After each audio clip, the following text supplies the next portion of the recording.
Hello guys, কেমন আছো তোমরা সবাই? আশা করছি খুব ভালো আছো, আমিও খুব ভালো আছি। Welcome back to my channel Riddha's lifestyle.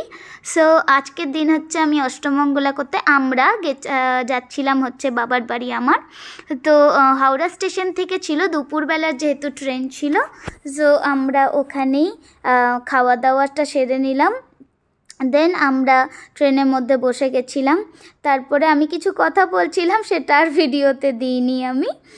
দেন বাউল উঠলো। এই রুটের সমস্ত ট্রেনে তো হাওড়া টু রামপুরহাট এই রুটের সমস্ত ট্রেনে বাউল ওঠে, তো বাউল তো খুব ভালো লাগে শুনতে। আমরা তো শুনলাম, তোমরাও শুনে নাও।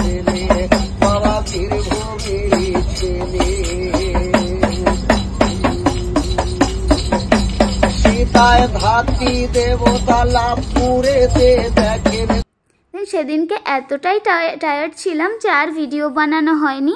তো তারপরের দিনে মাতারা মন্দিরে গেছিলাম পুজো দিতে। খুব ভালো লাগছিল, খুব ভালো করে পুজো দেওয়া হয়েছিল, মনটা পুরো শান্ত হয়ে গেছিলো। দেন পরের দিন আমাদের সকালবেলা আমাদের অষ্টমঙ্গলার খাওয়া দাওয়া ছিল, অনেক লোকজন খাওয়া দাওয়া ছিল। সো সকাল থেকেই প্রিপারেশন শুরু হয়ে গেছিলো, আর অনেক লোকজন যেহেতু খেয়েছিল। তারপরে আমরা কিছুটা গ্রাম ঘুরতে বেরিয়ে গেছিলাম। তারপরে ওখান থেকে এসে খাওয়া দাওয়াতে বসে গেছিলাম, আর খাবারগুলো এত টেস্টি হয়েছিল, খুব ভালো হয়েছিল। তারপর খুব মজাও হয়েছিল। দেন এটা হাঁড়ি লাড়া, আমাদের হাঁড়ির লাড়ার রিচুয়ালস ছিল, যে হাঁড়িগুলো ছিল বিয়েতে। অ্যান্ড এইগুলোতে যে হাঁড়ির ঢাকনা লুকোতে পারবে সে আর কি টাকা নেবে।